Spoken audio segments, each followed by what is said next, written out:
à equipa docente, discente.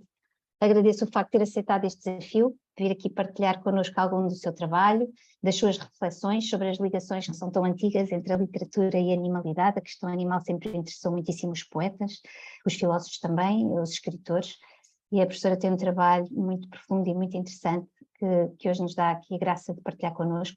Obrigada por isso. A professora é escritora e é também professora de Teoria de Literatura e de Literatura Comparada na Faculdade de Letras da Universidade Federal de Minas Gerais. Vem da área da literatura propriamente dita, mestre em Literatura Brasileira, doutora em Literatura Comparada pela mesma instituição onde ensina, a Universidade Federal de Minas Gerais, e tem um pós-doutoramento em Cinema pela Universidade de Londres. É sempre uma ligação muito interessante esta da literatura com as artes visuais e o cinema em particular. Tem publicado uma obra muito profunda, muito original, sobre esta relação entre a animalidade e a literatura, e eu destacaria apenas alguns dos ensaios mais recentes e do trabalho mais recente. Estou a pensar, nomeadamente, do trabalho Quando Morre um Cão, um trabalho belíssimo. Literatura e subjetividade, animal, publicada no número 7 da revista Dobra, que é um número inteiramente dedicado ao animal. Julgo que publicada em 2020, não tenho bem a certeza da data, porque não consigo encontrá-la propriamente nas referências, pelos nossos colegas do Instituto de Literatura e Tradição da Faculdade das Ciências Humanas da Universidade Nova. O livro Pensar e Escrever o Animal, ensaios de zoopoética e biopolítica, uma coletânea de ensaios de vários autores, publicada em 2011. E o livro Literatura e Animalidade, de 2016, e que teve uma segunda edição há pouco tempo, em 2021. A professora coordenou entre 2007 e 2010 o projeto Bestiários Contemporâneos, Animais e Literatura, é sempre um tema muito interessante dos bestiários. O projeto Zooliteratura Brasileira, Animais, Animalidade e Limites do Humano, para o qual obteve uma bolsa de produtividade do CNPq, a agência financiadora principal do Brasil, e atualmente tem um projeto sobre zooautobiografias, vidas, animais e limites do humano. Neste momento, creio que é finalista do primeiro prémio Candango de Literatura, com o conto Pequena Enciclopédia de Seres Comuns, e julgo que o resultado é divulgado amanhã, o que é também um momento muito importante estarmos aqui na véspera deste resultado. Portanto, muitos parabéns desde já por estar nesta lista de finalistas. E professora, sem mais delongas, passo-lhe a palavra e agradeço-lhe muito, mais uma vez, em nome de todos os que aqui estamos e dos que não podendo estar, quereriam fazer a presença. Muito obrigada. Muito obrigada, Verônica, pela apresentação tão generosa. Eu quero saudar a todas e a todos, sejam bem-vindos. Digo que é uma honra e uma alegria proferir a aula inaugural do curso Animais e Sociedade, do Instituto de Ciências Sociais da Universidade de Lisboa. Então, meus agradecimentos à professora Verônica Policarpo pela gentileza do convite. Bem, eu vou começar a minha exposição com uma breve referência ao livro A Vida dos Animais, do escritor sul-africano John Maxwell Coetzee, publicado em 1999. E que muitos de vocês devem ter lido. Numa das passagens, a protagonista, que é uma fictícia escritora australiana chamada Elizabeth Costello, vegetariana por opção ética, convidada a falar numa universidade norte-americana, lança uma frase contundente em uma de suas 2 palestras. Ela diz o seguinte: dizem que tratamos os animais como objetos, mas, na verdade, tratamos os animais como prisioneiros de guerra. Referindo-se aí não apenas à condição dos bichos em zoológicos e matadouros, mas também a todas as práticas de confinamento, assujeitamento, exploração, sacrifício desses outros não humanos, né, que conosco compartilham o que nós chamamos de vida, a personagem que atua também como uma espécie de alter ego do autor, traz à luz várias questões, né, que têm mobilizado em diferentes campos do conhecimento o debate contemporâneo sobre as nossas relações com os animais. Chama a atenção também a forma como essa obra é construída, né? Visto se tratar de um romance com traços híbridos, que inclui não apenas as palestras de Costello, permeadas de intervenções da plateia, mas também textos reflexivos de 4 intelectuais existentes, tá? Dispostos estrategicamente no final do livro. São pensadores renomados que atuam em diferentes campos do conhecimento. Seriam a professora de literatura, Marjorie Garber, o filósofo da bioética, Peter Singer, a estudiosa do hinduísmo, Wendy Doniger, e a antropóloga Barbara Smuts. Ao reunir essas vozes distintas e, por vezes, dissonantes, Coetzee vale-se de um viés múltiplo e prismático para lidar com os animais ou com a questão dos animais em sua obra ficcional, né? Leva o debate para diferentes eixos de discussão e evidencia, com essas estratégias, a transversalidade do tema no discurso crítico contemporâneo. De fato, como sugere o autor, né, na voz de Costello, que também discorre sobre os sujeitos animais, né, em poemas de Hilke, de Ted Hughes, entre outros, a questão dos animais tornou-se, no nosso tempo, um fenômeno transversal, né, que atravessa diferentes campos do conhecimento, provoca inúmeras interrogações ético-políticas, jurídicas, culturais, ecológicas, além de propiciar novas maneiras de se configurarem os conceitos de humano, humanidade e humanismo. No que tange especificamente à literatura, pode-se dizer, né, que tais discussões começaram a se delinear mais efetivamente, né, a partir das 2 últimas décadas, em sintonia com o debate contemporâneo em torno do assunto e, sobretudo, tá, impulsionada pelo próprio trabalho criativo dos escritores. Um trabalho já não mais circunscrito aos limites do antropomorfismo ou da conversão dos animais em meros símbolos, alegorias, metáforas do humano, né? Uma vez que, sobretudo a partir do século XX, isso não quer dizer que antes, né, não encontremos autores que enfocam o tema sob essa outra perspectiva, né? Então, sobretudo a partir do início do século XX, os animais passaram também a se inscrever de forma mais incisiva na literatura como seres complexos, dotados de inteligência, sensibilidades e saberes próprios sobre a vida, ou seja, como sujeitos.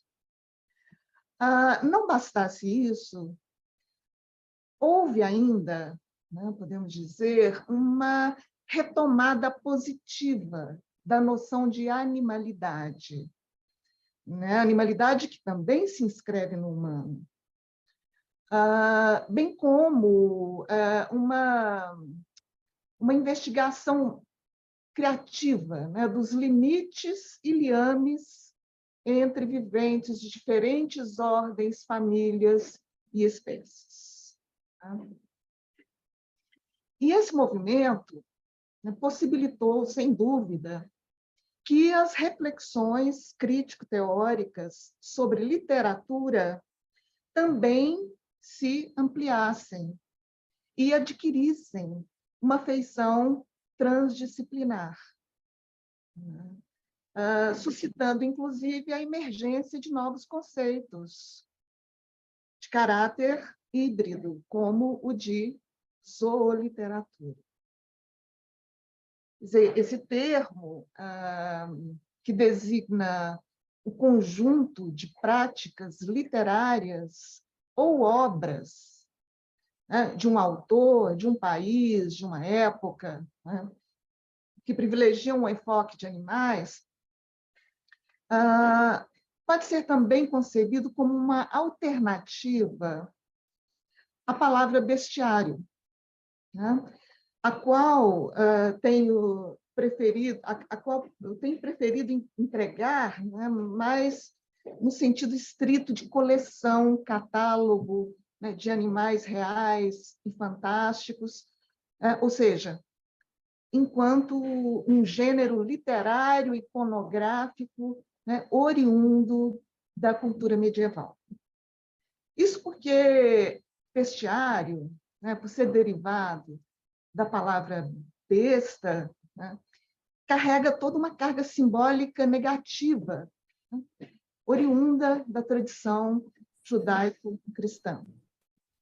Aliás, essa questão da besta, né, é também muito instigante.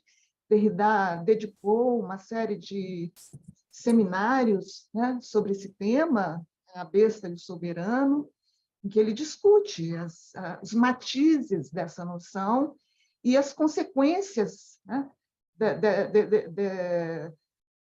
da figura da besta na própria concepção, né, de um pensamento sobre o humano, sobre o não humano e as práticas de dominação, né, de exploração dos humanos em relação aos não humanos. Bem, há ainda, né, por extensão, né, dentro dessa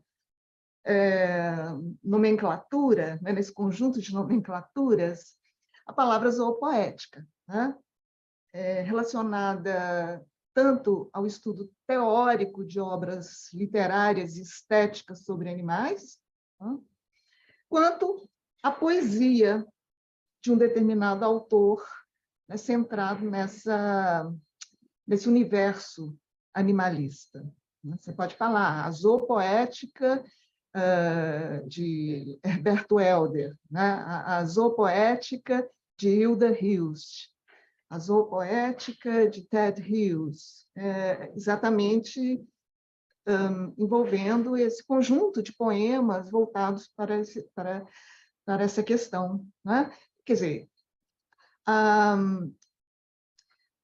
mas eu uso aqui, né, a palavra zooliteratura num sentido mais amplo, né, que inclui, né, narrativas, poemas, biografias ficcionais, né, como a palavra literatura tem essa abrangência. Então, eu vou abordar aqui a questão da zooliteratura, incluindo todas essas modalidades textuais. Né? E é interessante que hoje o prefixo zoo tem proliferado bastante, né? Fazendo surgir vários neologismos, né? Como zoografia, zooficção, zoobiografia, zoofitoliteratura, enfim, é muito instigante pensar, né, nas potencialidades desse prefixo zoo para marcar a importância dessa questão, né, na literatura e em diversas áreas do saber. Então, que proliferem muitos neologismos a partir, né, desse prefixo. O prefixo bio também tem propiciado essa disseminação, né, de novas palavras. Bem, então, eu ouso dizer, né, que a zooliteratura, no sentido amplo do termo, tem o grande mérito de possibilitar uma compreensão dos animais, da animalidade e das interações, né, humano-não humano, também pelo viés dos sentidos e da imaginação. Graças aos exercícios ficcionais e poéticos, né, de diferentes procedências,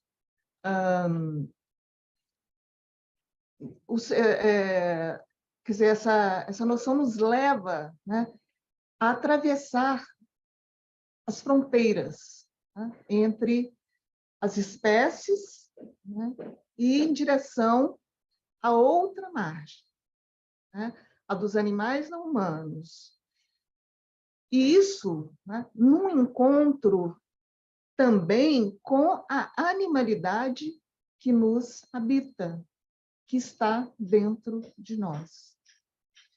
Dessa forma, né, a zooliteratura afirma não apenas a sua potencialidade de provocar atos internos em nós, leitores, né, como também nos ensina a lidar, por rotas criativas, com as alteridades radicais. Fazer aqui uma lista de poetas, ficcionistas, que a partir do século XX construíram esse novo enfoque zooliterário, seria certamente uma tarefa insana, né? Desde 2008, quando iniciei a minha pesquisa, eu tenho descoberto muitos nomes, tá? Em diversos países, em diversos contextos culturais.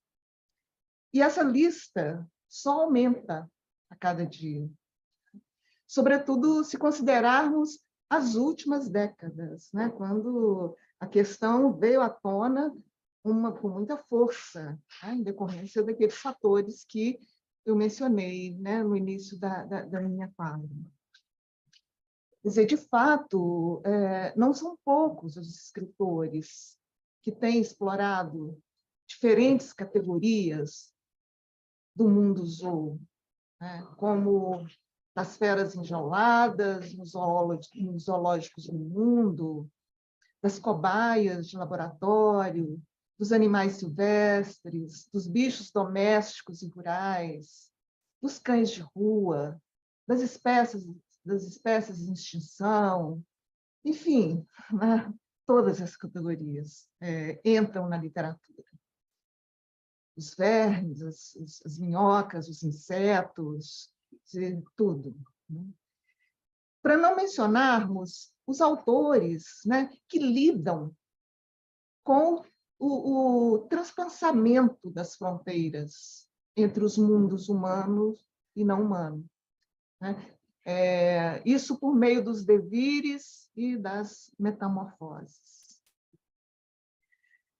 Tem autores como Franz Kafka, Patricia Highsmith, Virginia Woolf, John Berger, Marguerite Yourcenar, Jacques Roubaud, Guimarães Rosa, Herberto Helder, Maria Gabriela Liansol, Clarice Lispector, Carlos Drummond de Andrade, Luísa Neto Jorge,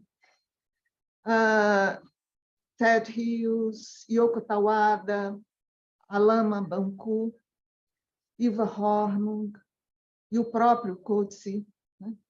São alguns, né, dos destaques dessa vastíssima lista. Certamente vocês teriam muitos outros nomes aí para apresentar, né? Bom, então, diante dessa complexidade e vastidão, né, optei por me deter aqui hoje, particularmente na noção de subjetividade animal, tá? E a presença dos eus animais na literatura. E, para isso, eu lanço algumas perguntas, que foram, inclusive, as que nortearam, né, os meus textos sobre esse tema. Como o eu não humano se inscreve na literatura? É possível definir uma subjetividade animal na contramão do pensamento que se construiu no Ocidente sobre a noção de sujeito? Quais as estratégias literárias viáveis para se compor uma autobiografia de um cão, um urso, uma vaca, um falcão, uma onça ou um porco-espinho? Até que ponto, né, podemos atravessar os limites da nossa própria espécie para habitarmos poeticamente o corpo de um bicho e vivenciarmos uma nova ou uma outra subjetividade que não a humana? O filósofo e etólogo francês Dominique Lestel, no livro L'Animal Singulier, que é este livro aqui, O Animal Singular, lidou com essa problemática dos sujeitos animais no campo da etologia, sem entrar propriamente no terreno da ficção literária. E as ideias são interessantes para pensarmos alguns pontos referentes à literatura, né? E para fazer isso, ele estabeleceu algumas categorias distintas de animais, no que tange a dimensão subjetiva, tá? E ele se detém, sobretudo, nos que apresentam uma maior ou menor complexidade cognitiva, sensorial, emocional, e, portanto, entram na categoria de sujeitos dotados de singularidade, tá? Então, são muitas esses graus de consciência, né, de complexidade cognitiva, sensorial. Então, daí existem várias, realmente, categorias de subjetividade, né? Então, ele enfatiza esses com uma maior complexidade, né? Quer dizer, pelos estudos da etologia, do comportamento animal, de todas essas pesquisas, a partir de todas essas pesquisas que existem por aí. E, na sua taxonomia, ele inclui o que chama de sujeitos heterônomos. Não é heterônimo, né? Porque heterônimo nos conduz a Fernando Pessoa, nos seus eus, mas há alguma coisa, tem alguma coisa a ver a heteronomia com a heteronimia. Mas eu até já falei sobre isso em algum momento, mas não vou me deter nisso agora.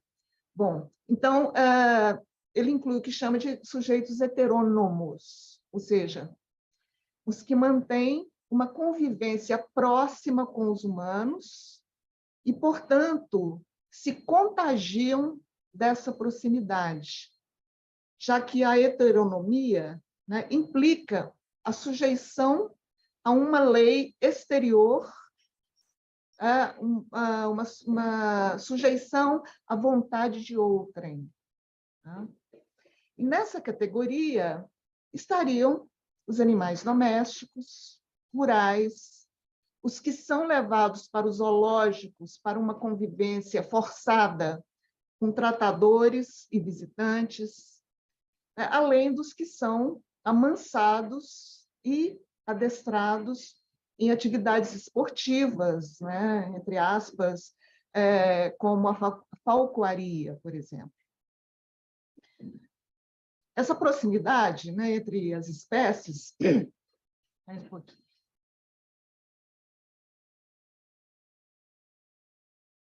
Então, essa proximidade entre as espécies não humanas e a humana propiciaria, sim, a constituição de subjetividades híbridas nesses animais.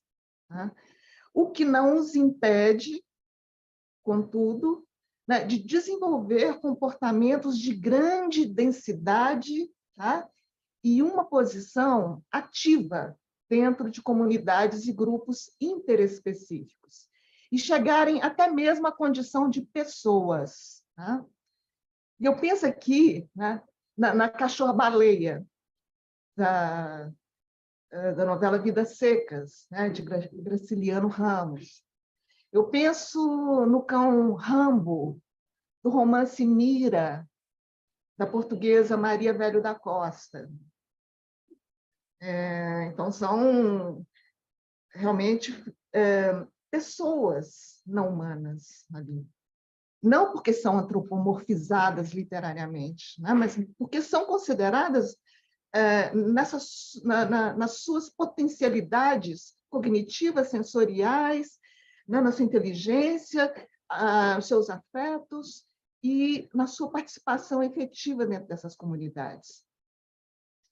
Bom, então, isso não quer dizer, né, que considerar certos animais como sujeitos e também como pessoas, né, seja algo meramente antropomórfico. Tá?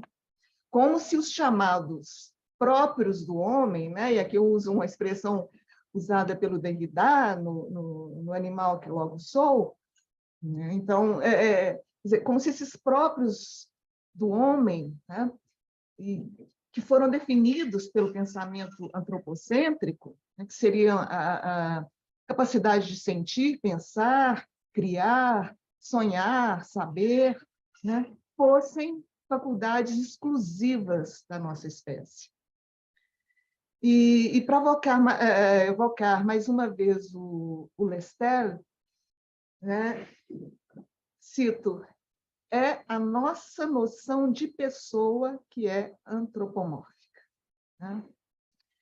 Bom, de fato, e creio que muitos de vocês concordam, né, com essa proposição, o exercício de pensar os animais como sujeitos, indivíduos e mesmo como pessoas demanda fortemente, né, uma reconfiguração das noções de subjetividade, identidade, personalidade, fora da moldura antropocêntrica, né, que incidiu na construção do conceito de sujeito no pensamento ocidental. Derrida, numa entrevista a Jean-Luc Nancy, em 1989, justificou porque raramente ele usava os termos sujeito e subjetividade. Tá? Eu vou citar aqui a justificativa que ele deu, achei importante. Ele diz: porque o discurso sobre o sujeito continua a vincular a subjetividade ao humano. Fecha aspas. Bom, sob esse prisma, né, o pronome quem, né, não deixa de ser muito problemático. né, por ter sempre se restringido, segundo Derrida, à gramática do que chamamos de linguagem ocidental, e moldado por uma concepção genérica de humano e que exclui, né, todos os demais viventes. Então, se esse conceito de sujeito, né, construído historicamente pelo pensamento ocidental, se apresenta como uma rede de exclusões, né, não seria, então, pertinente buscarmos pensamentos alternativos sobre isso? Como, por exemplo, o que traz o antropólogo brasileiro Eduardo Viveiros de Castro, em seus estudos etnográficos, né, à luz das contribuições das culturas ameríndias. Viveiros de Castro, né, nos seus livros, Consistência da Alma Selvagem, Metafísicas Canibais e vários outros textos sobre o tema, né, assinala a importância do ponto de vista para a constituição da subjetividade, já que, para ele, todo ser a que se atribui um ponto de vista será, então, um sujeito. Ou melhor, ali onde estiver o ponto de vista, também estará a posição do sujeito. A frase do Viveiros de Castro. Sob esse prisma, os animais não humanos, né, que são providos de um ponto de vista, também adquirem o estatuto de sujeitos, né, a quem são atribuídas, aqui de novo, uma frase do Viveiros de Castro, né, as capacidades de intencionalidade consciente e de agência que facultam a ocupação da posição enunciativa de sujeito. Fecha aspas. Ou seja, é o ponto de vista, né, que converte quem vê em um sujeito singular, um vivente insubstituível. Né? E sobre essa questão do olhar, nós temos alguns estudos preciosos, né? O olhar dos animais. Um deles, o mais conhecido e talvez precursor, né, é esse do John Berger, Why Look at Animals, né? Que saiu uma edição brasileira muito bonita recentemente, Porque Olhar para os Animais, né? Da editora Fósforo. Então, ele trabalha muito com o olhar, né? Um olhar, e sobre o olhar também Derrida se deteve em algumas passagens, né, do Animal que Logo Sol. Aliás, o ponto de partida foi exatamente o olhar de um gato ou de uma gata sobre ele, né, quando estava ao banho, sair do banho. Então, a questão do ponto de vista, tá? Aquele sujeito que me vê, aquele sujeito não humano que me vê, o que ele pensa sobre mim, né? O que ele vê em mim. Então, o sujeito vinculado a esse olhar, né? O Viveiros de Castro, a partir desse referencial aí das culturas ameríndias, faz essas incursões, né, na noção de sujeito, que eu acho muito importantes para quem lida, né, com esse tema no âmbito dos estudos animais. Bom, disso, nós podemos depreender que o que os animais sabem sobre nós se inscreve no modo como cada um nos vê e nos percebe. Tá? E dada a nossa incapacidade de rastrear esse saber por vias apenas racionais e científicas, resta-nos também imaginá-lo, conjecturar sobre ele, para depois traduzi-lo em linguagem verbal. E é esse movimento, né, que muitos escritores fazem ao habitarem ficcionalmente o corpo do animal, atribuindo-lhe uma voz, né, e para depois depreender, traduzir o que se passa na esfera íntima, né, desses outros. Quer dizer, e para essa tarefa, torna-se necessário, né, que esses escritores se permitam, e aqui vou me valer dos versos do poeta português Herberto Helder, né, que eu adoro. Então, é necessário que esses escritores se permitam, aspas, pensar com delicadeza e imaginar com ferocidade. Bom,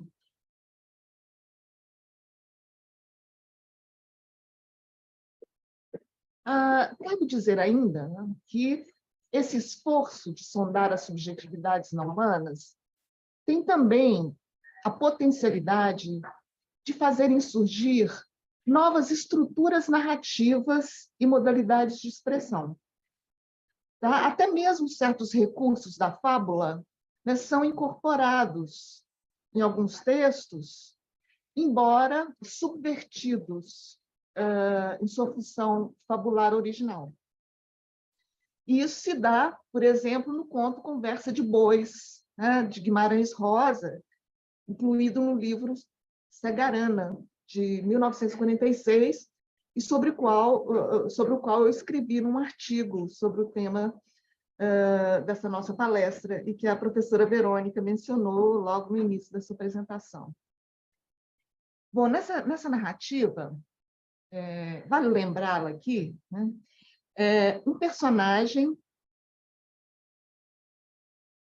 que assegura serem os animais capazes de falar, tá? Conta o caso de dois homens que conduzem um carro de bois pelo sertão do estado de Minas Gerais, que é o meu estado, enquanto os animais conversam sobre os percalços da vida bovina, tá? E sobre como eles veem os humanos. E um desses bois, né, chega a dizer assim: podemos pensar como o homem e como os bois, mas é melhor não pensar como o homem. Então, eles vão ali o tempo todo falar como bois, como eles pensam sobre os humanos e como pensam sobre a vida bovina, um olhar do boi. Na verdade, é um boi ali híbrido, né, também, como a gente tomar essa noção de sujeito, porque é o Guimarães Rosa quem escreve isso, né, quem dá voz a esses bois. Bom, então, se num primeiro momento, né, nós possamos atribuir ao texto rosiano uma feição fabular, né, os animais, os bois pensam, falam o tempo todo, né?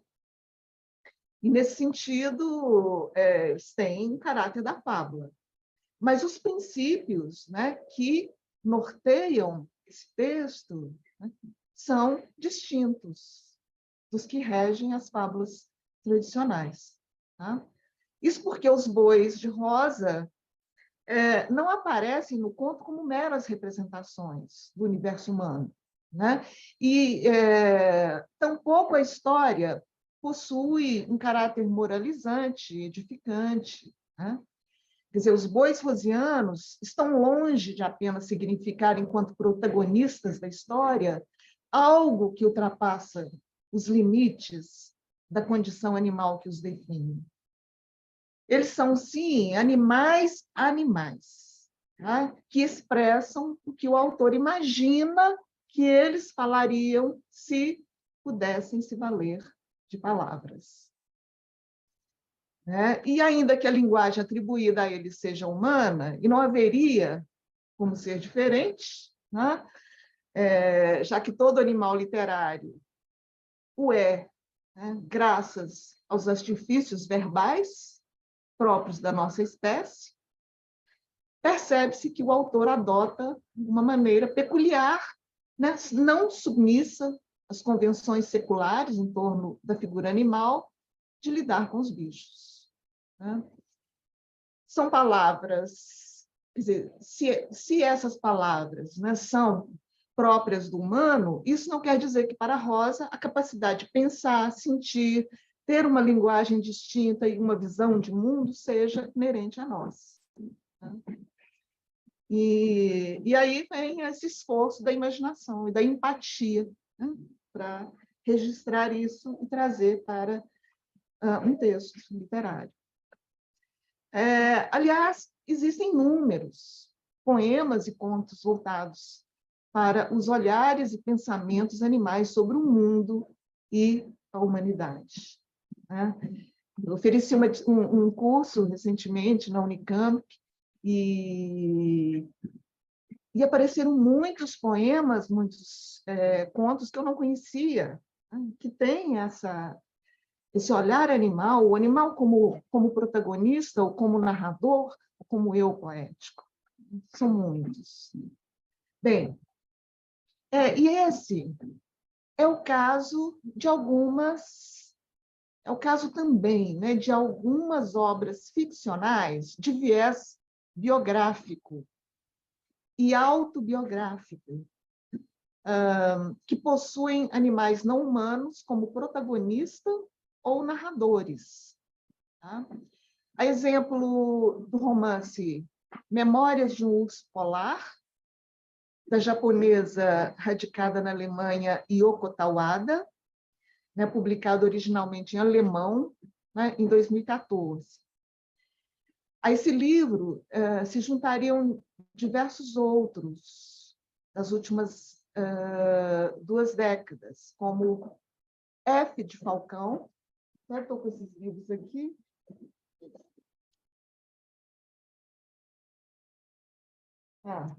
Aqui. AIDS for Rock, né, da Helen MacDonald. Memórias de um Porco-Espinho, do congolês Alain Mabankou. Osso Branco, esse aqui, Osso Branco, de Bárbara Gaudi. E eu soube recentemente do Autobiografia de um Polvo, da francesa Vinciane Desprez. Esse eu ainda não li, né? Eu estou ainda à espera do meu exemplar. Não existe tradução para o português. Bom, eu estou às voltas, atualmente, com uma investigação sobre livros como esses, né, de forma a elaborar com mais consistência o conceito de zooautobiografia. Tá?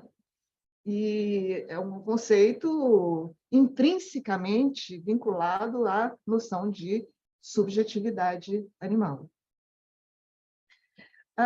Agora, obras anteriores a essas que eu mencionei também podem oferecer subsídios relevantes para um enfoque mais amplo desse viés zooliterário, né? Como Flush, de Virginia Woolf, né, de 1933, e Timbuktu, do Paul Auster, né, de 1999. Ambas centradas em personagens caninas, e sobre as quais falarei um pouquinho mais adiante, tá? Antes de me deter no romance da Tawada. Eu poderia incluir aqui também os romances de Jack London, tá? Voltados para vidas caninas. The Call of the Wild, né? O Chamado da Selva, e White Fang, né? Caninos Brancos, respectivamente de 1903 e 1906. Emergem aqui, inevitavelmente, né, para essa discussão, a noção de escrita biográfica e seus possíveis vínculos com as vidas animais. Porque nós sabemos que a biografia, né, enquanto narração oral, escrita ou visual, né, dos fatos particulares, das várias fases da vida de uma pessoa, sempre foi vinculada à experiência humana e consolidada enquanto tal. Ou seja, o espaço biográfico, né, que pode incluir várias formas de narrar histórias e experiências de pessoas reais, vincula-se convencionalmente a uma noção antropocêntrica de subjetividade e a construção de uma identidade restrita ao humano. Daí que para que o espaço biográfico acolha sujeitos não humanos, as próprias noções, né, de subjetividade, biografia, identidade, né, demandem uma revisão radical. Tá? Afinal, né, como o espaço biográfico, e sobretudo autobiográfico, né, pode abrigar vidas animais? Né, se considerarmos o eu, no caso dos... que o eu, né, no caso dos bichos, só pode ser imaginado e que a interioridade deles se traduz em palavras graças ao convívio homens-animais, a subjetividade inscrita na zoobiografia ou zooautobiografia, né, entra inegavelmente na esfera da heteronomia, né, e se torna heteróclita. Né? Mesmo porque nem todos os textos de ficção, né, centrados em biografias e autobiografias animais, né, atribuem aos seus protagonistas não humanos o papel de narradores diretos, ainda que o ponto de vista seja deles. Tá?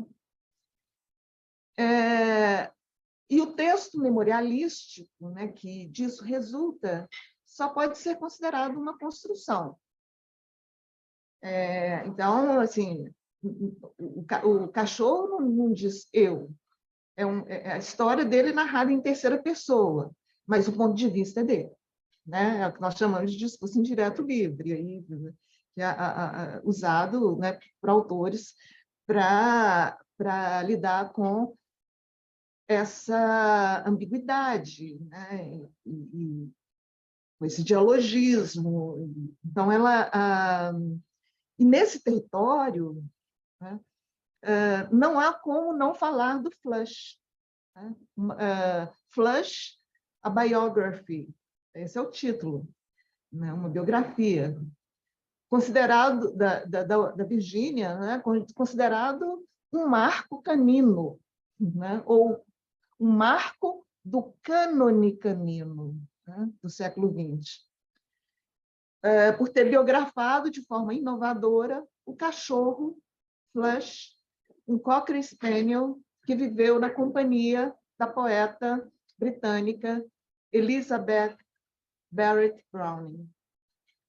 E graças aos recursos do discurso indireto livre, né, toda a história é narrada sob a perspectiva canina, né, o que nos leva a conhecer os sentimentos, atos, pensamentos do cachorro e também a intimidade da poeta inglesa com quem ele conviveu.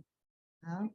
Então, ao conferir a um cachorro o estatuto de protagonista, né, e privilegiar o seu olhar como ponto de vista da história, a Virginia Woolf escreve um romance bastante ousado, considerando a época, né, em termos narrativos, e, num plano mais amplo, rompe com a secular hierarquia das espécies.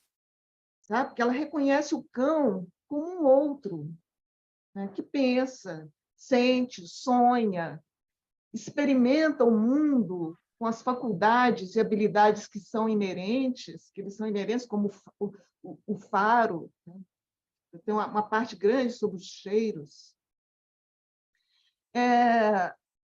E nem por isso essas faculdades são inferiores às que particularizam a espécie humana, né? Então, a escritora contribui com isso para a reconfiguração do papel do animal na literatura moderna e contemporânea, né? Ademais, ela mostra ser possível biografar um ser não humano, né? E mostra como a convivência, né, desse cão com os humanos e essa subjetividade, né, também moldada nessa estreita convivência, né, com os humanos do entorno. Bom, essa obra, né, serviu de referência para o Auster na composição do romance Timbuktu, que tem como protagonista um vira-lata, um cão de rua, né, chamado Mr. Bones, que após a morte do dono, Willie, né, um artista, não gosto de falar dono, né, do companheiro, Willie, um artista profissional da vadiagem, segundo Auster, com quem vivia e perambulava pelas ruas de Baltimore, nos Estados Unidos, vê a sua vida pelo avesso, tá? Sendo obrigado a enfrentar uma série de percalços.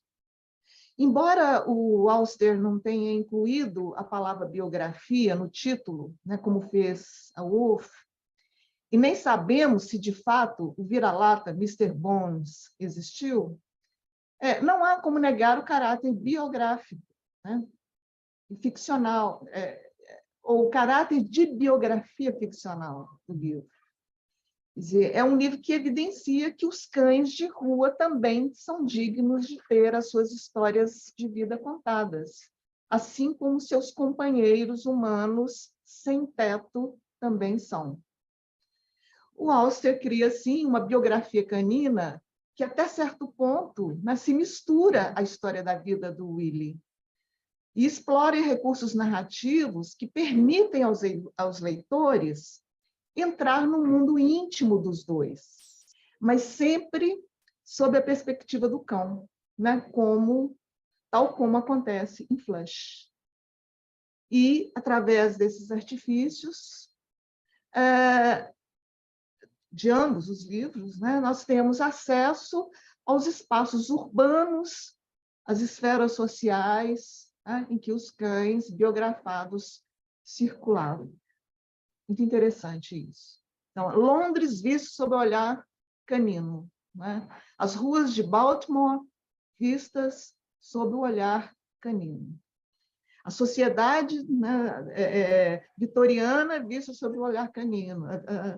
A sociedade contemporânea norte-americana vista a partir do olhar canino. Então, são narrativas que privilegiam, né, pela via da tradução interespécies, o ponto de vista animal, né, numa abertura dos horizontes do próprio gênero biográfico. Tá? Já estou quase no fim. E nesse terreno das autobiografias ficcionais, eu gostaria de enfatizar o livro Memórias de um Urso Polar, né, que é, a meu ver, um dos mais instigantes dos últimos anos. Eu lembro que foi publicado originalmente em 2014, na Alemanha. Saiu no Brasil em 2020. É um livro que nos oferece uma complexa rede de vidas humanas e não humanas, na qual a zooautobiografia e a ficção literária, né, se misturam, né, de uma maneira inusitada. Esse livro está aqui, né? A edição brasileira, não sei se em Portugal já saiu a tradução desse livro. Bom, em 3 partes, ao mesmo tempo complementares e avulsas, tá? O romance traz a história real do pequeno urso polar Knut, que, rejeitado pela mãe ao nascer, né, é criado por humanos no zoológico de Berlim, tá? Tornando-se uma celebridade mundial.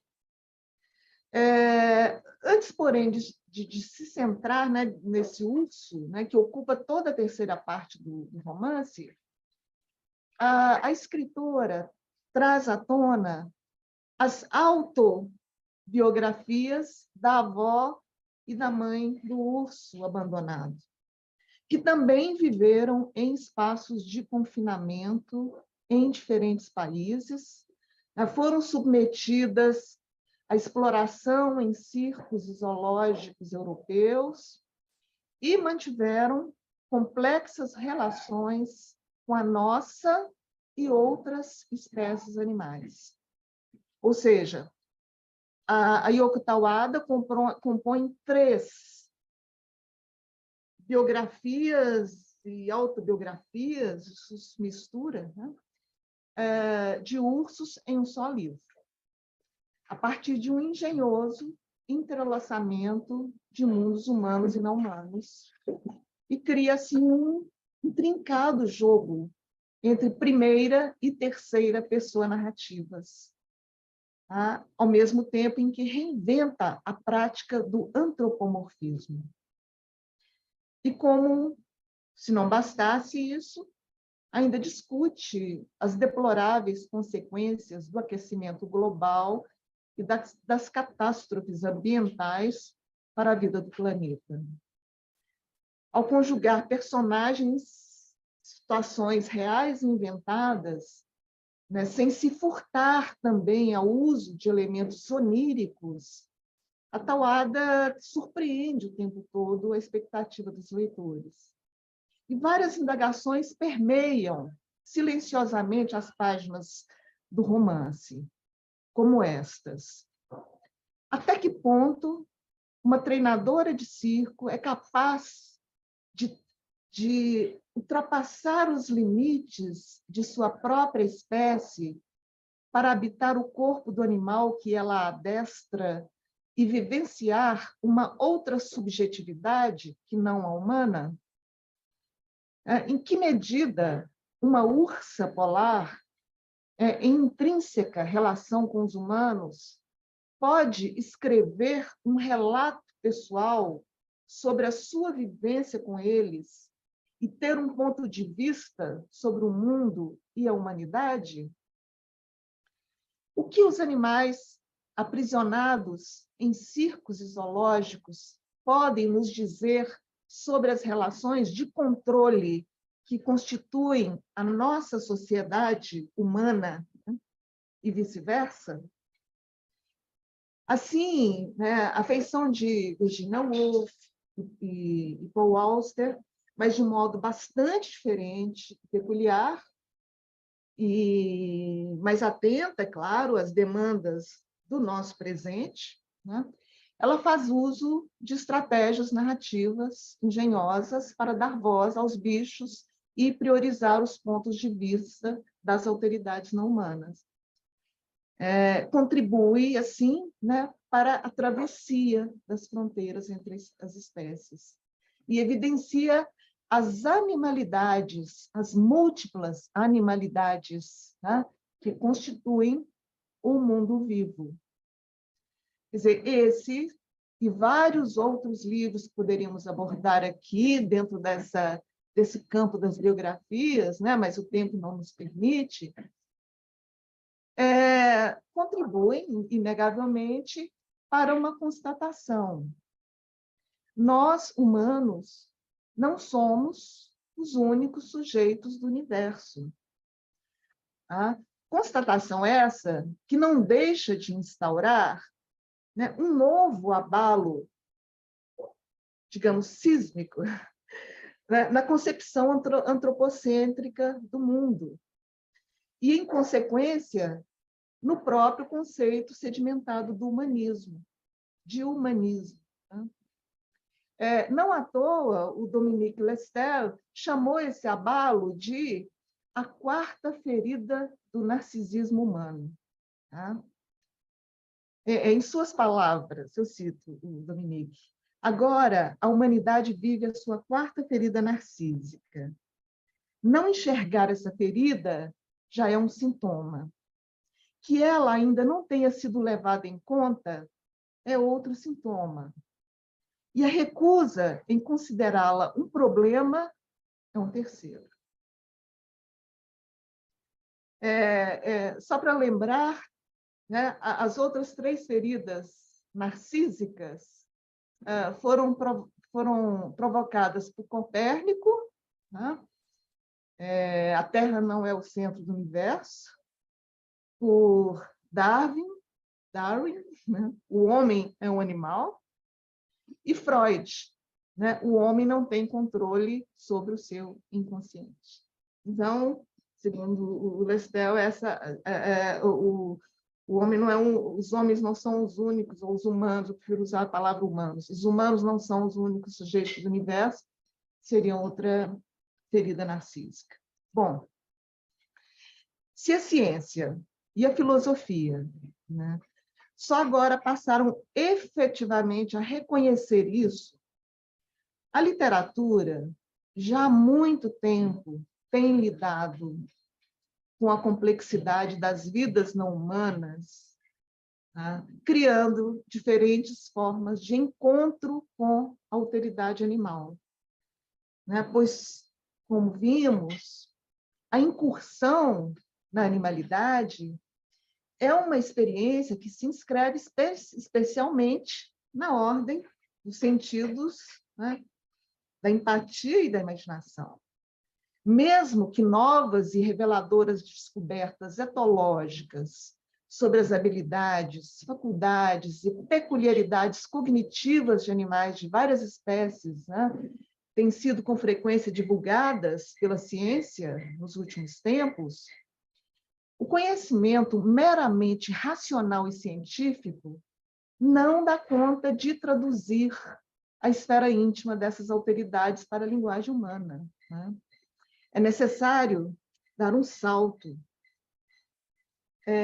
atravessar as fronteiras das espécies, né? E entrar, ainda que por vias poético-ficcionais, né, na subjetividade desses outros, que nos são familiares e estranhos, semelhantes e diferentes ao mesmo tempo.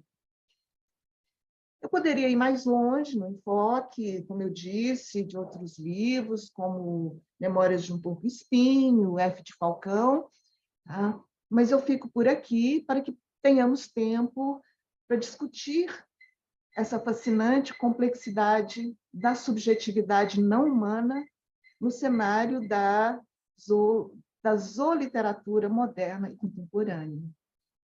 Muito obrigada. Muitíssimo obrigada, professora Maria Esther Maciel. Julgo que estamos todos encantadas e encantados com a sua intervenção. Muitíssimo obrigada por esta intervenção tão profunda, que reflete, no fundo, o pensamento que já nos habitua com os seus escritos, mas ouvi-la de viva voz é outra coisa. Esta reflexão sobre a alteridade, e muito obrigada. E abrimos o campo para as perguntas. Tenho que mudar aqui o meu modo de visualização.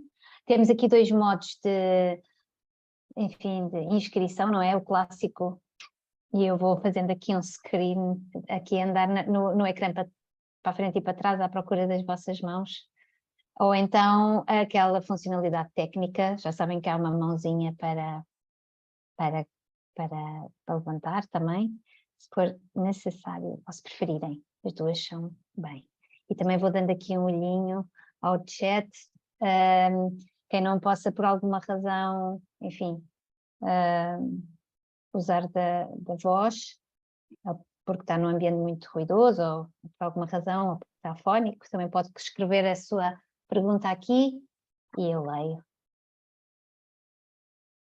Teresa. Temos uma inscrição. Teresa, força. Ora, não havia nada tão interessante, tive a oportunidade de ouvir justamente o Dominique Lestel antes do confinamento, numa conferência, e nada que tocasse tão profundamente. Aqui ainda mais pelo acervo literário, que de facto toca na cultura portuguesa, brasileira e não só. Eu vou tentar ser muito rápida, para dar espaço aos colegas. A nossa escritora Lídia Jorge, a certa altura, quando teve que tomar posse no Conselho de Estado, que é um órgão para aconselhar o Presidente da República, deu uma pequena entrevista na televisão e em que falou, justamente, e a professora também falou, na necessidade da imaginação na literatura para habitar o corpo do outro e, senão, sem essa imaginação não é possível a empatia, pelo menos ela defendeu esta tese e disse que era isso que ela podia, de alguma forma, trazer a esse órgão, essa sensibilidade. Vamos lá. A certa altura, a professora diz que no século XX os animais estão inscritos de forma mais incisiva na literatura como sujeitos e fundamentou, empiricamente, mais que fundamentou esta sua declaração. A minha perspectiva é da sociologia, eu sou socióloga, portanto tenho doutoramento nessa área, embora me interesse muitíssimo pela literatura e principalmente por muitos dos autores que citou. E diz, como uma ferida narcísica de Dominique Listel, que nós não somos então os únicos. A minha ideia tem sido, desde 2013, eu estive em França com alguns colegas e trabalhei, este tema começou a interessar. Trazê-lo para a sociologia já foi uma loucura e a minha colega Verónica sabe bem o quão difícil é, não é? Que a sociologia não seja apenas para humanos. E depois torná-lo transversal a várias, transdisciplinar, ainda é outra questão. Mas a minha ideia estando completamente de acordo consigo, é assim, no fundo nós não sabíamos já isto. No fundo as elites, a Marguerite Yourcenar, quando ela até escreve no Tempo, esse grande escultor, o Michel Foucault, quando fala na questão do poder e diz que os matadores foram deslocados, e ela também o diz, para fora, fomos construindo esta invisibilidade, esta objetivação que não nos permite, quando comemos, não é o meu caso, mas para quem comer carne, de separar a carne que está a comer daquele animal, que foi um animal vivo. Essa objetivação foi construída. Sabia o Jack London, nos Caninos Brancos, no Apelo da Selva, que a professora citou. Sabiam as aristocratas francesas que escreveram a Descartes, dizendo que o que ele estava a escrever era um disparate. Os animais eram como máquinas. Claro que ele queria defender um ponto de vista. No fundo, tenho a ideia que as elites já sabiam isso e que quem estava, que o pastor que estava com as suas ovelhas, que aqueles que estavam com os animais, também já o sabiam.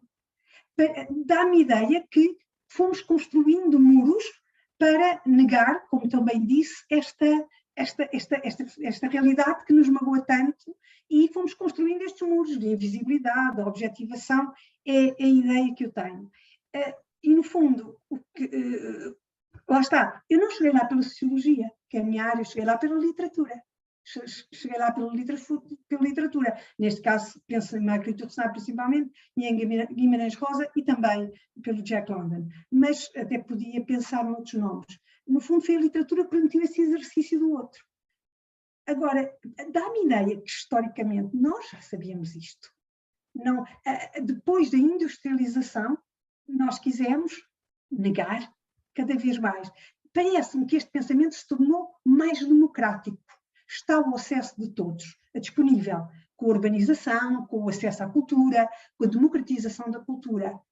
No fundo, tenho a ideia que nós já sabíamos. E pergunto-me se este reflexo na literatura e toda esta obra enormíssima que a professora foi referindo, não será um reflexo dessa mesma democratização e do facto de muitas pessoas que não eram das elites poderem, felizmente, ter acedido a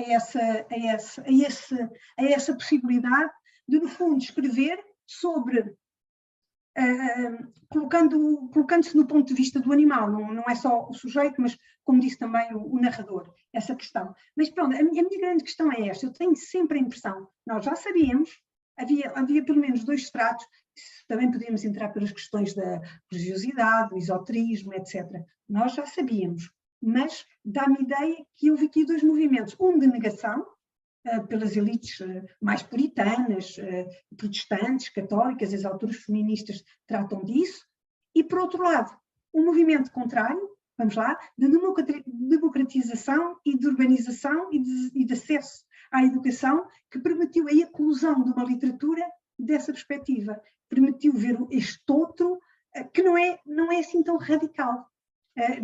Não sei se ele será mais radical. Eu tenho estado a ler uma obra, a biografia do Brasil, não sei se ele é mais radical que a ideia do outro em geral, homem ou mulher, homossexual, heterossexual, negro, branco, estas classificações que nós temos inventado para nos proteger. É a ideia que eu tenho. Não sei se me expliquei bem, mas não, pronto, fica esta ideia. Tenho ideia que nos escondemos, mas que realmente já sabíamos esta verdade. Então, e mais uma vez, muito obrigada. Ainda bem que está a ser gravado, porque é muito, muito interessante. Foi muitíssimo interessante. Obrigada. Eu que agradeço, Tereza, pelos comentários, pelas questões propostas. São muito pertinentes, né, porque elas nos levam a pensar em todo esse movimento, né, do pensamento ocidental desde os primórdios e as ambiguidades que atravessam esse pensamento, né, no que diz respeito às relações entre humanos e não humanos. Porque o John Berger, nesse livro, Por que Olhar os Animais, trata muito disso, né, dessa exclusão, quer dizer, da convivência entre humanos e não humanos, né, e como essa convivência foi rompida, né, foi rompida pelo pensamento científico, racional, antropocêntrico, que instaurou, né, não só a cisão, como também a exclusão, né, dos animais. E uma hierarquização, né, dos viventes na esfera da vida. Então, o Berger trata, inclusive, da cisão cartesiana, né, que foi realmente um marco nessa ideia de que o animal não sente, não pensa, não é sujeito, é uma máquina, né, e, por isso mesmo, pode ser submetido a todos os experimentos, a todas as práticas de crueldade, e um pensamento, né, que serviu para consolidar a supremacia, tá, do humano na hierarquia dos viventes, né?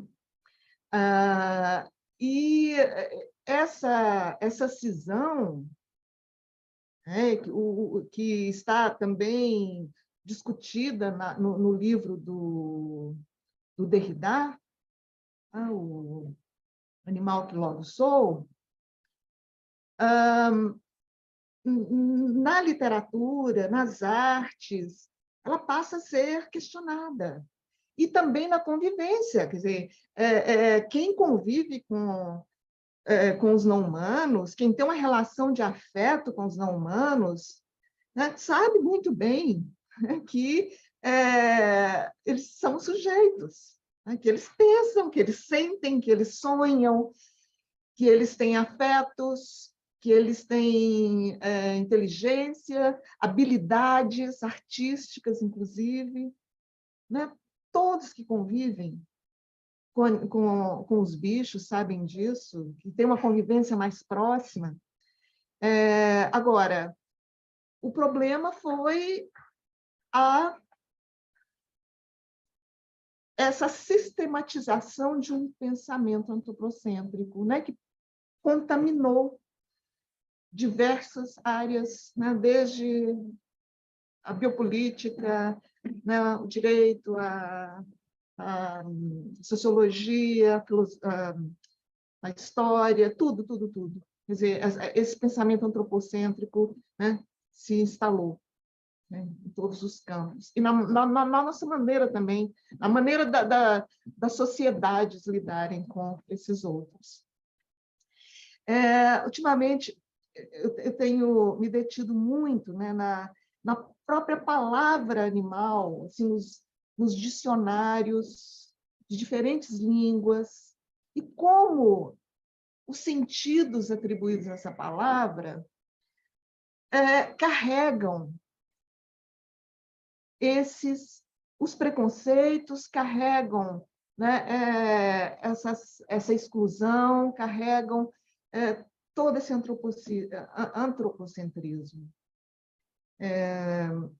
Isso se dá a ver realmente em várias línguas.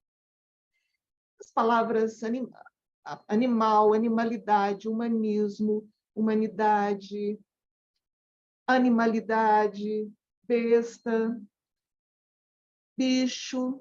Né? Quer dizer, um olhar linguístico sobre isso também, né, nos leva a descobrir nuances dessas relações entre humanos e não humanos, né, ao longo dos tempos. Eu não sei se eu consegui responder a sua questão, né? Fiz um comentário mesmo, puxando um ou outro fio que levantou, né, nessa exposição. Claro que sim. Muito obrigada. Muito obrigada. De nada. Professora, temos 4 pessoas que querem intervir. Pergunto se quer continuar neste registro uma pergunta de cada vez, ou se prefere recolher assim um conjunto de questões, ou como é que prefere continuar? Pode ser 1 a 1.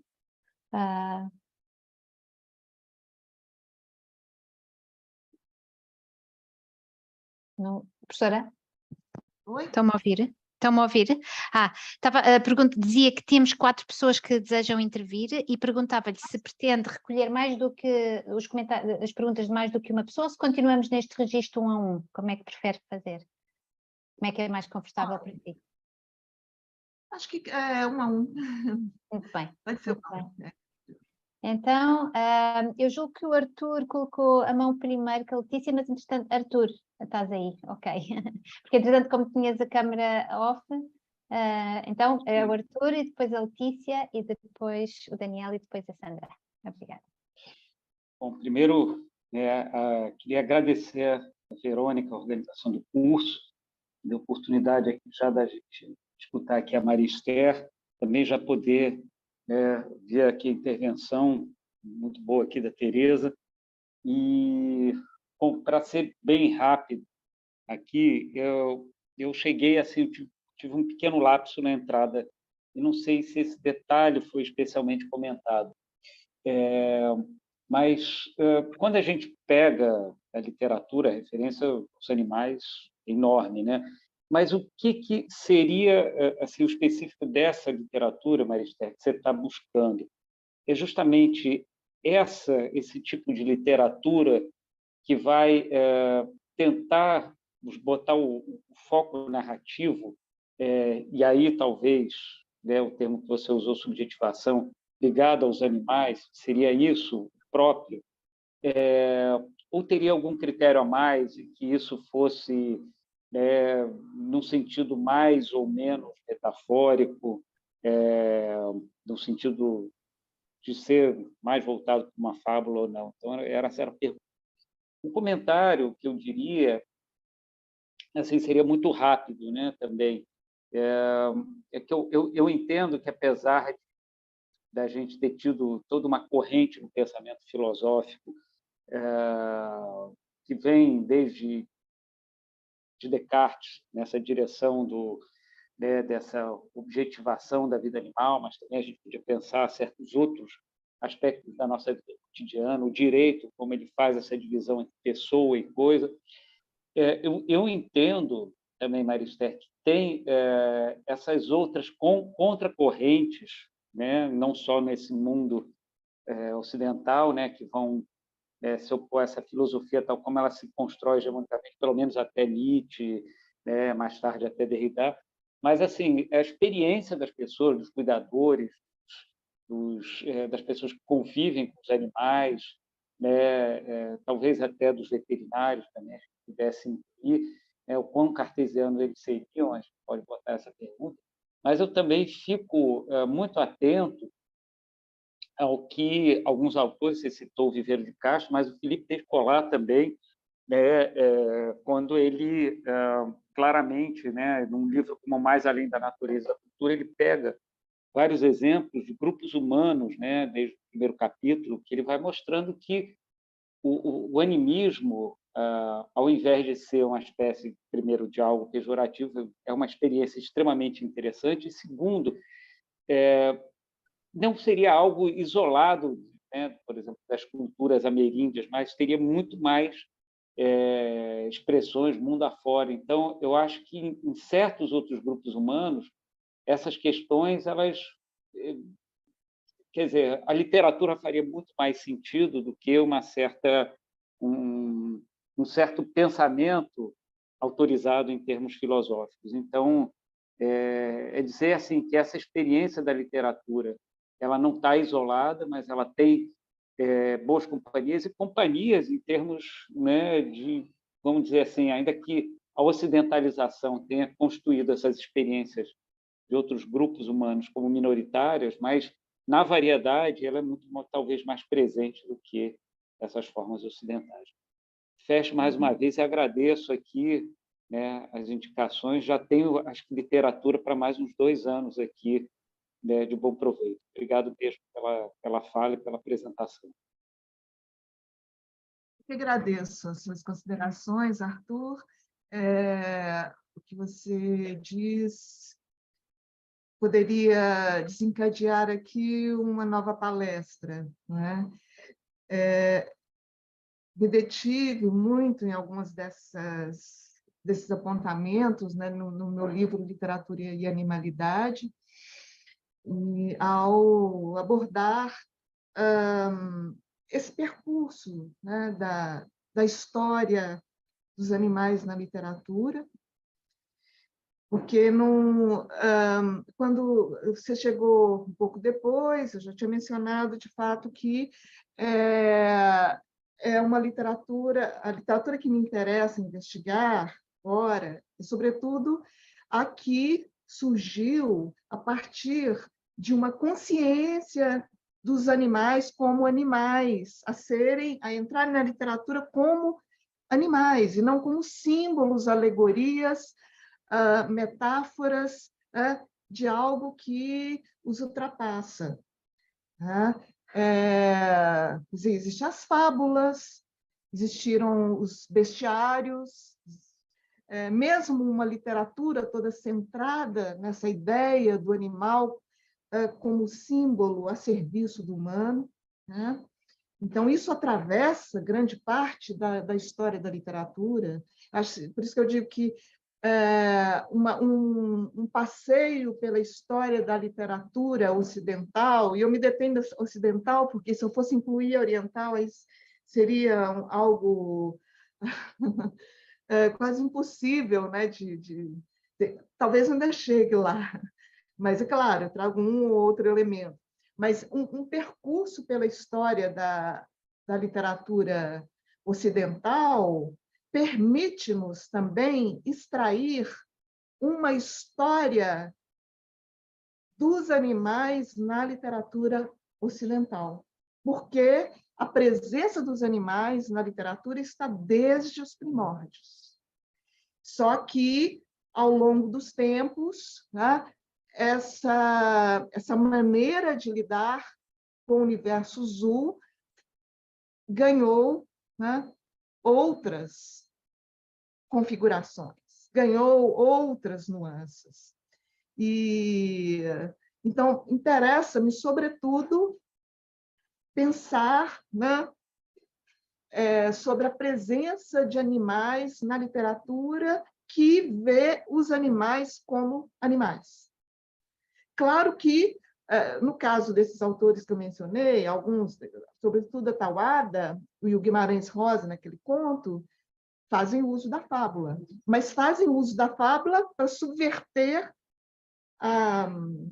a própria noção tradicional de fábula. Não é? Quer dizer, porque o que importa ali são os animais. O Graciliano Ramos com a baleia, a cadela baleia. Ali não é... Há quem diga que seja uma visão antropomórfica, né, do animal. Mas não. É porque ele reconhece que um animal é capaz de ter aquelas faculdades, de ter aquelas habilidades, né? No processo de convivência também com os humanos, incorporar muita coisa né, dessa proximidade, e vice-versa. Há uma mistura ali, um embaralhamento. O Graciliano embaralha ali os sujeitos humanos, não humanos, né? E daí resulta um contágio recíproco entre eles. Né? Então, e na filosofia, né? Quer dizer, eu mencionei aqui a Descartes, toda a visão antropocêntrica, que é a predominante, né? Mas isso não significa que outros filósofos, na contramão desse pensamento, né, tenham proposto outras visões, né, outros pressupostos. Isso vem desde desde a antiguidade. Você pega Plutarco, por exemplo, foi uma figura importante, né? Você pega Schopenhauer, você pega o meu favorito, que é Michel de Montaigne, na sua Apologia de Raymond Sebon, né, que está lá nos seus ensaios. Ele é um anticartesiano por antecipação. Né? E o pensamento de Montaigne, no que diz respeito não apenas à supremacia, né, da racionalidade humana, ele faz uma crítica contundente, né, à razão antropocêntrica. Né? Além disso, ele fala dos animais e das suas habilidades assim, de uma maneira prefiguradora do que os estudos, de todas as descobertas, né, que foram feitas pelas ciências etológicas, né, modernas, contemporâneas. Quer dizer, muito do que o Montaigne diz lá no seu ensaio do século XVI está hoje confirmado pelos estudos científicos. Então, muitos filósofos também anteciparam essas questões, não apenas a literatura. E esses filósofos, há outros, Nietzsche também, né? Nietzsche, a maneira como Nietzsche lidou com a questão dos animais. É um olhar que se desvia dessas convenções filosóficas, que assentaram todo um conjunto de preceitos, que se transformou na base para uma hierarquia. Então, é um tema muito complexo. Eu percebo que muitos cientistas contemporâneos têm escrito obras que se aproximam da literatura, ou que se valem de recursos da literatura, tá? Para falarem sobre as suas descobertas também, sobre as habilidades dos não-humanos. Eu cito aqui, tem esse livro recém-lançado aqui, O que Diriam os Animais, da Vinciane Després, que é uma etóloga. Há também Escute as Feras, né, da Natácia Martin, que é também uma antropóloga, que escreveu uma obra literária, falando da sua própria experiência com um urso, né, que desfigurou o seu rosto num encontro extremamente tenso e intenso. Então, são muitos há um outro biólogo italiano, né, que é o Alessandro Boffa, que usou os seus conhecimentos da biologia, né, para escrever contos que se articulam um com o outro e acabam por compor uma obra bem coesa, né? Então, não são poucos os cientistas, filósofos, que têm recorrido aos artifícios literários, que têm recorrido aos recursos oferecidos pela ficção também, para divulgar as suas ideias. Tem um outro aqui, que é esse. Aqui, ó, Bill François, A Eloquência da Sardinha. Né? Ele faz um relato sobre o fundo do mar, né? Sobre os peixes, sobre toda a vida das profundezas, e encontra elementos impressionantes, sabe, no que diz respeito às habilidades não humanas dos viventes que estão, né, que habitam essas profundezas das águas. Deixa eu ver se tem algum outro aqui.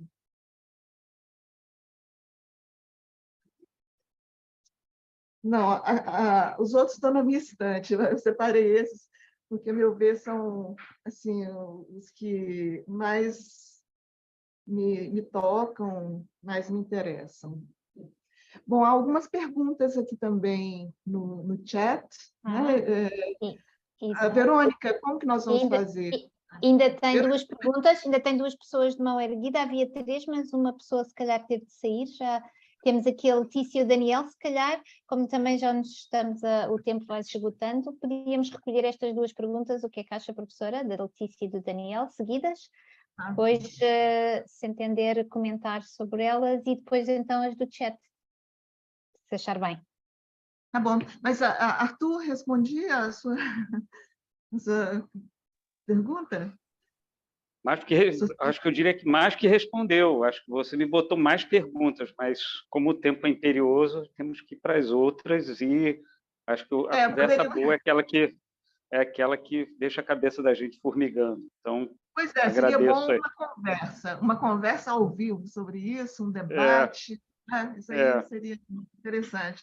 Até mesmo com um vinho, para estimular mais a... Fica já o convite. Está o convite feito para ser aqui em Lisboa, esse encontro. Fica já aqui. Eu me ponho de acordo. Ótimo. Muito bem. Temos aí um personagem entrando em cena aí. Aqui no meu, pois, este personagem é uma habitué. É a Coco. Então, Letícia, podemos recolher as perguntas que faltam, professora? Letícia e Daniel.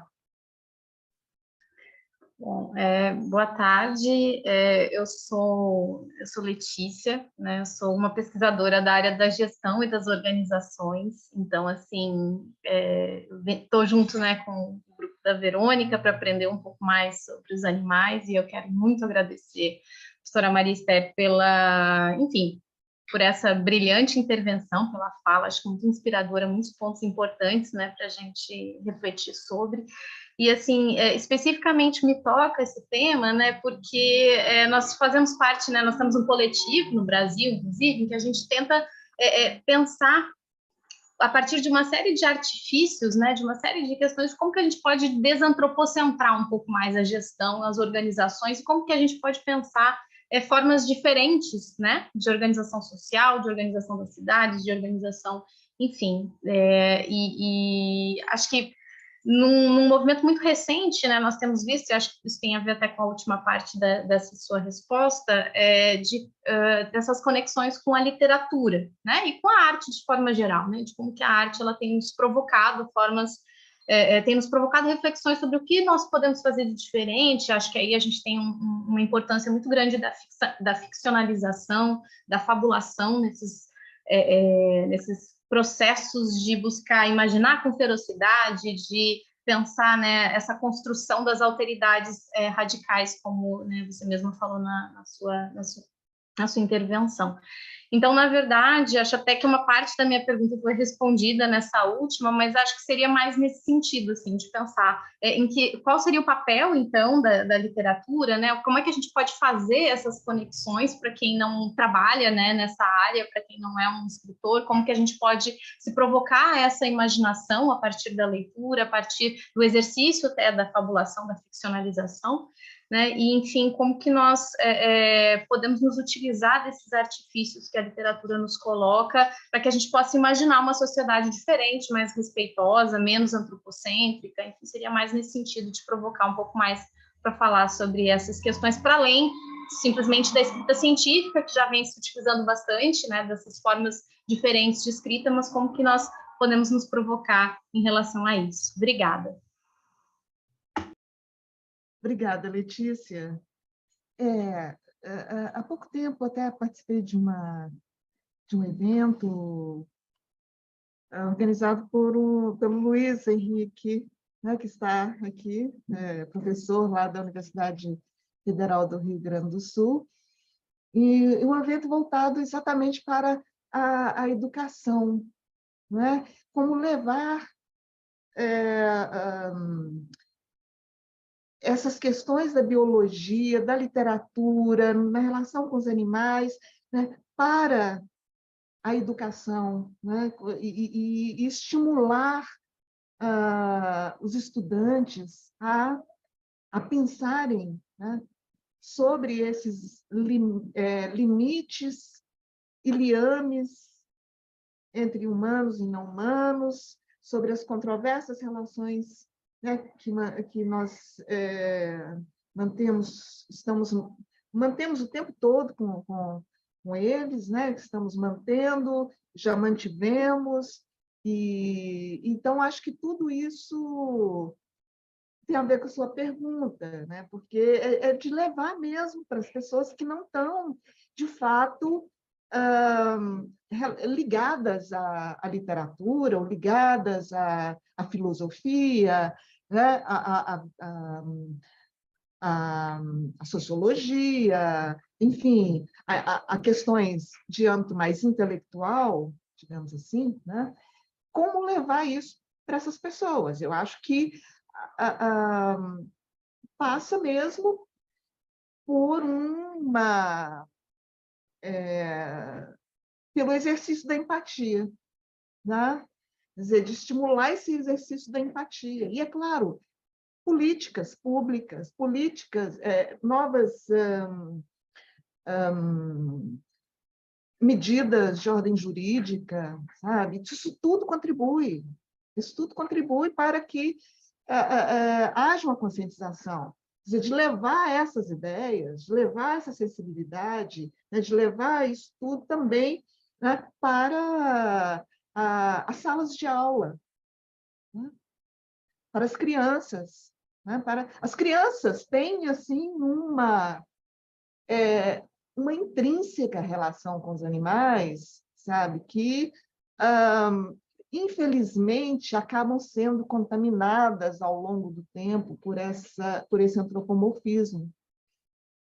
Que as crianças têm essa sensibilidade, né, muito muito forte em relação a essa interação, essa afinidade. E eu acho que tudo passa por aí, pela educação. Né, Luiz Henrique? Acho que passa por aí, sim, um processo de educação.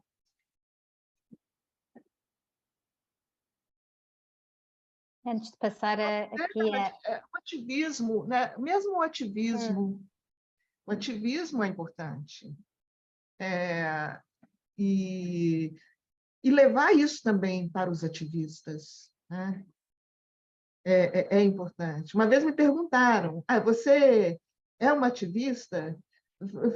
Você fica só na literatura ou não? Eu falei, bom, como professora, como escritora e tal, eu lido com essas questões na literatura, na filosofia, no pensamento, não tem como sair disso. Eu acho que a contribuição que a literatura pode dar é muito grande, exatamente porque aponta vias que a ciência, né, que a vida prática, então, não apontam, e que podem se somar ao que as contribuições de outras áreas, mas tem um papel muito importante, né, porque atinge a sensibilidade. E agora, tudo bem, como pessoa civil, né, na minha condição civil, na minha condição de cidadã, aí sim, eu tenho uma postura, realmente, eu não sou de levantar, de ir para a rua, de fazer movimento, não, mas eu dou a minha contribuição nesse sentido. Né? Eu tenho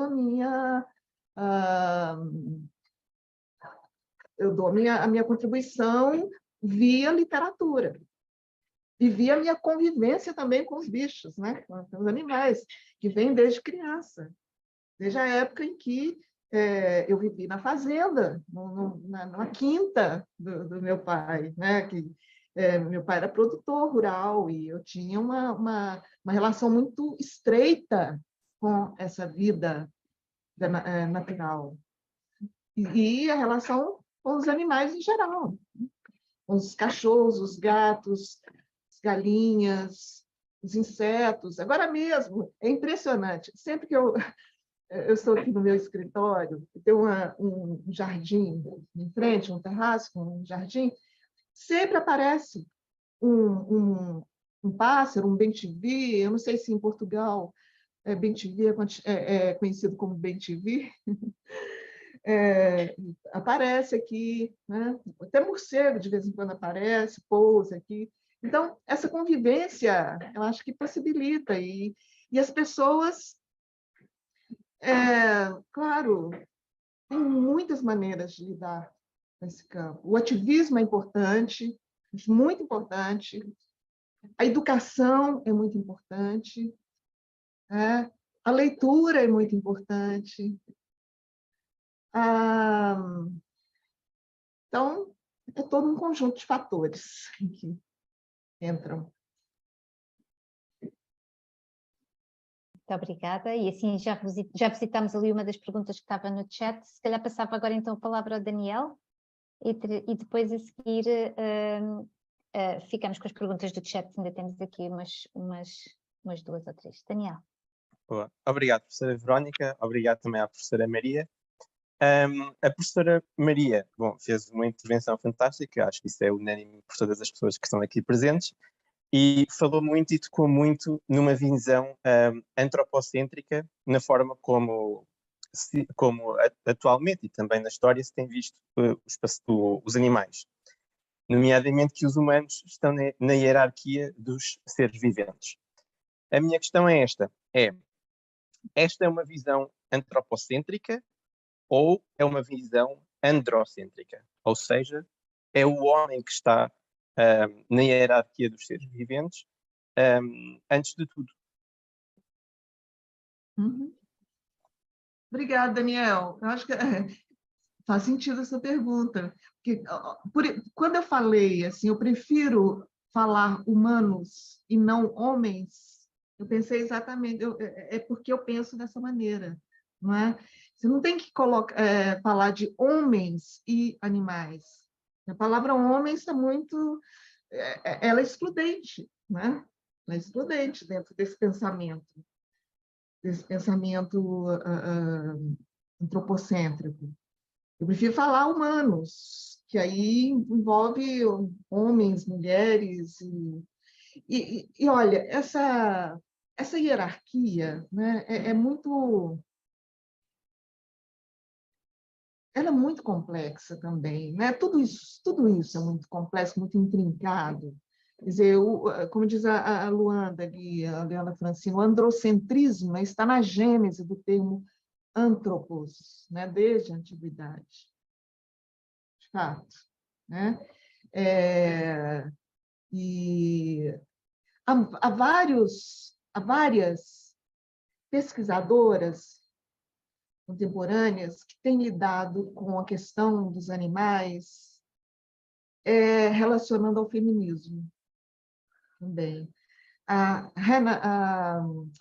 Donna Haraway é uma delas, né? Há várias outras que têm lidado com isso. A própria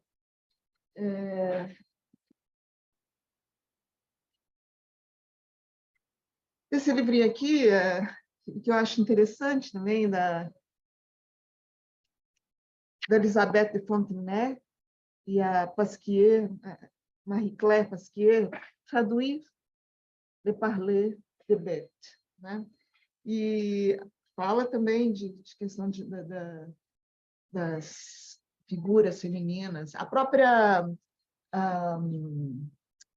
que ela chama, eu a citei aqui, a propósito do Coetzee. Citou Vinciane de Pré. A professora citou Vinciane de Pré. Vinciane de Pré, Vinciane de Pré. E há outras pensadoras contemporâneas, né, que têm questionado, né, esse androcentrismo, também na abordagem do humanismo, também na abordagem da questão dos animais, das relações entre humanos e não humanos. Há estudos bem recentes sobre isso, né? Essa hierarquia ainda levanta, né, outros pontos relevantes, a meu ver, que o Montaigne trata disso, né, o Derrida trata disso, a Donna Haraway, a Marjorie Garber, que é a que eu queria mencionar, né, também, que é como que a marginalização dos animais na escala dos viventes, tá, contribuiu para a marginalização de determinados humanos dentro da escala, dentro da hierarquia também dos viventes. Tá? Por quê? Por serem associados à animalidade. Né?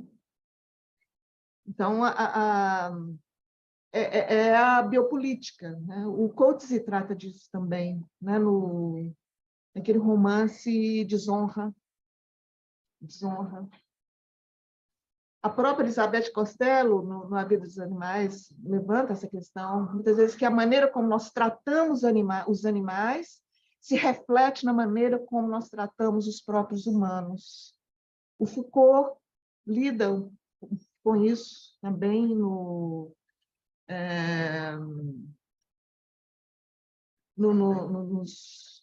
alguns dos seus... Aquele que ele fala do... Vigiar e punir. Das prisões. Será o vigiar e punir? Vigiar e punir. Isso, vigiar e punir. Ele fala isso, né? dos prisioneiros, né? Associados, aquela coisa, né? Dos prisioneiros de guerra, os prisioneiros, as pessoas marginalizadas, associadas aos animais, por isso mesmo excluídas, né? Colocados naquele navio, aquela nau, né? Aquele navio que levava os loucos. Os loucos também associados aos animais. As mulheres também, né, muito. Por que essa coisa do androcentrismo? Por que tantos nomes de animais são usados pejorativamente para desqualificar as mulheres? Isso tudo demanda um estudo Isso tudo demanda uma reflexão. Como que essa maneira como nós lidamos com os animais reflete em inúmeros outros campos das nossas relações, né? Contribui para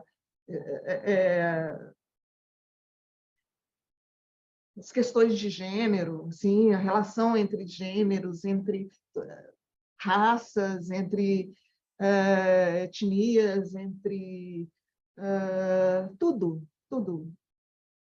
Está no centro. Infelizmente.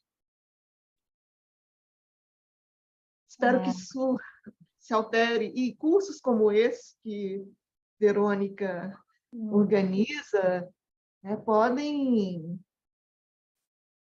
iluminar muito, né, muitos desses pontos que não se circunscrevem, né, somente a literatura, né, a filosofia, esse grupo aqui, né? Não, de forma alguma. Eu acho que a pergunta do Daniel foi assim, né, foi no ponto, assim, para pensarmos essa expansão, né, para uma reflexão muito, muito mais ampla. Sem dúvida. Retomando aqui a grande ligação que há entre a questão, e também foi muito trabalhada pelas feministas, com as questões de género, e no fundo com todos os grupos despossuídos de poder, não é? Como também referiu. A esse respeito, referia aqui um comentário também que foi colocado no chat da nossa Cláudia historiadora, Cláudia Castelo, refere um autor, Rui Duarte Carvalho, na fronteira entre a literatura e a antropologia, portanto, iluminando também esta interdisciplinaridade. Se há uma coisa que a interdisciplinaridade nos pode dar é esta pluralidade de olhares, e que escreveu, segundo ela, páginas belíssimas e pungentes sobre os bois e a relação dos pastores Covale do sul de Angola com as suas manadas no meio adverso. Portanto, esta às vezes também invisibilidade, não é, do que se passa em certos países, como países que também não estão, que são periféricos em relação ao centro do mundo, não é? Centro entre aspas. Também este comentário também nos ajuda a trazer este tópico aqui para cima da mesa, não é? E com isto aproximamos largamente do final, e eu vou ter que estar aqui a fazer este papel. Ainda temos 3 minutos, portanto ainda podemos usá-lo e bem para ver outras perguntas. Tem aqui um conjunto também no chat de agradecimentos, professora, de elogios, a relação com o ativismo, que já referiu numa das suas respostas, esta importante relação e esta aparente tensão entre o estudar e o agir, não é? Digo aparente porque se não quiséssemos agir também não íamos estudar, portanto estamos aqui exatamente para desenvolver este pensamento crítico, mas já referiu um pouco esta questão, a importância da educação, este convite colocado aqui pela Rubina de levar este debate à escola secundária, portanto quando a professora estiver em Lisboa será certamente uma oportunidade que pode querer aproveitar. Obrigada, Rubina. Realmente, e temos aqui outras colegas da área de educação e colegas também do Brasil, esta questão da educação interessa-nos muitíssimo, não é? A educação a todos os níveis, não só este do ensino superior em que estamos todos já relativamente formados, mas principalmente ao nível das crianças mais novas, sendo que a filosofia às vezes só começa a ser ensinada mais tarde e bem pequenas as crianças entram em contacto com as grandes questões filosóficas que as aproximam ou afastam dos animais, consoante o caso. Portanto, decididamente um tema muitíssimo importante. A literatura como ferramenta de mudanças, aqui enunciado pela Tatiana, e depois as questões que já vimos do androcentrismo e da hierarquização, que também foi uma das primeiras questões colocadas aqui no chat sobre a questão da hierarquização, e também de hierarquização entre espécies, não só entre o humano e os outros animais, mas entre as próprias espécies de animais. Seria uma questão que eu teria para colocar, ficará para outro encontro, sobre como é que a literatura tem tratado outras espécies, porque dos muitos e riquíssimos exemplos que nos deu-nos principalmente exemplos de mamíferos, não é? O urso, etc. E tenho muita curiosidade de conhecer o seu pensamento sobre como é que a literatura tem tratado, por exemplo, os insetos, como é que é esta coisa de nos colocarmos no olhar de espécies que representamos geralmente como menos indivíduos, não é? Por exemplo, as abelhas, ou que tendamos a pensar nelas como parte do enxame e não tanto como indivíduo, mas isso vai certamente ficar para outra ocasião. E depois mais agradecimentos e louvores. Depois este chat também vai ser gravado, nós depois quando terminamos a sessão, julgo que isto também grava e portanto farei chegar também estes comentários de parabéns, e queria agradecer. Antes de lhe dar a palavra para ter a última palavra, queria só, em nome de todos os que estão aqui na sala e dos que não estão, os meus colegas que fazem este curso comigo, agradecer-lhe muitíssimo este contributo, por ter aberto desta forma brilhante o nosso curso. Acho que não podíamos ter começado melhor. Estou mesmo muito feliz e estou certa que partilho aqui da alegria dos colegas e dos nossos alunos. Muito obrigada e dou-lhe a palavra para terminarmos. Bom, eu que agradeço a atenção, ao interesse, as perguntas e, sobretudo, a interação, né?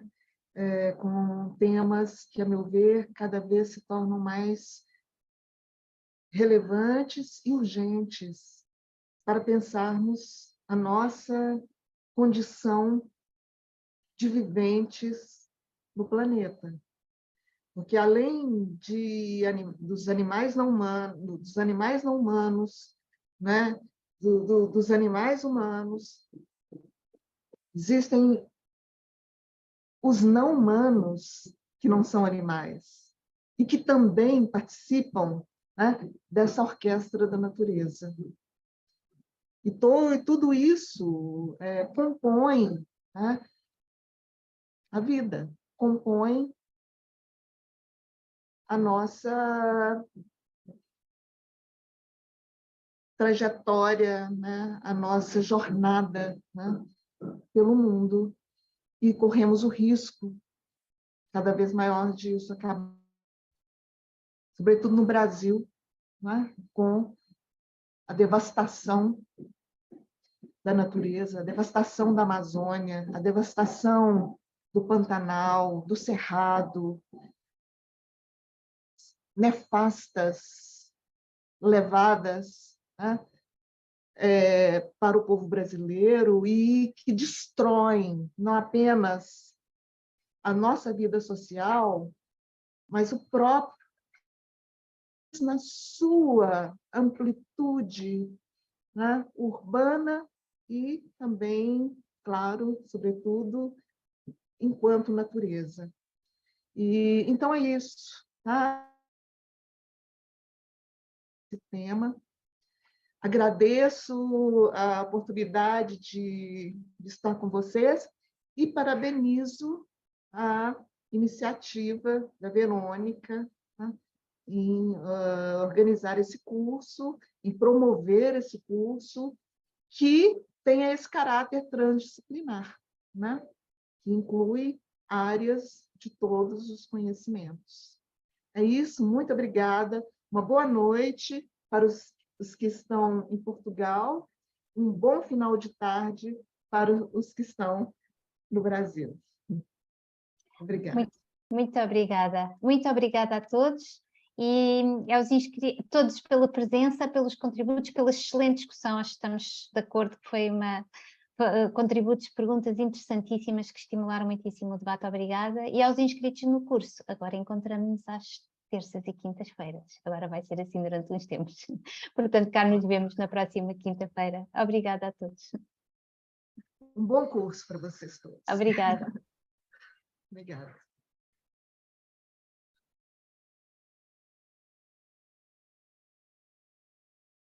Professora, se quiser ficar.